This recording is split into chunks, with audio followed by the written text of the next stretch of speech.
ngàn na tùy hoa tin hồng nó có dễ lệ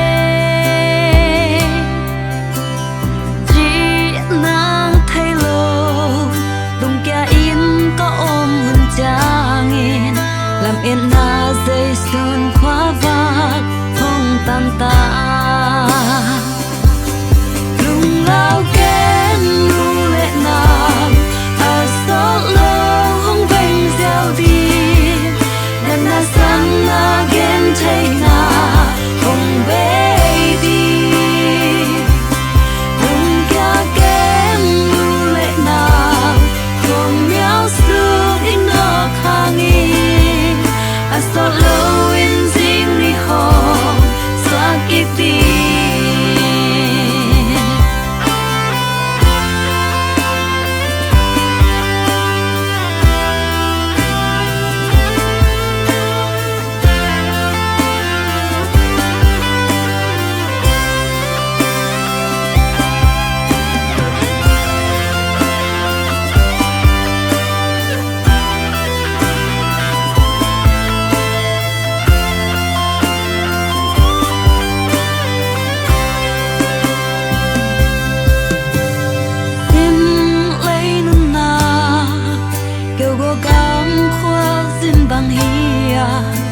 tô đắm na tiếng xinh lên trong hầm lô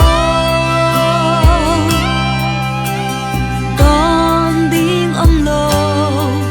đằng ta kín có ôm hình cha nghìn đừng đam na trách tùy giấy xưa không phụ gia đừng lao kén lu lệ nào à số lâu không bên giao đi na san na ghen thấy na hồng bé đi lung kia kém lu lệ nào không nhau xưa ít nó khang in à sao lâu in riêng đi hồn xóa kiệt đi lung lao kém lu lệ nào à sao lâu không bên gieo đi na san na ghen thấy na hồng bé đi lung kia kén lu lệ nào không nhau xưa in nó khang in à sao lâu in riêng đi hồn xóa kiệt đi à sao lâu in riêng đi hồn xóa kiệt đi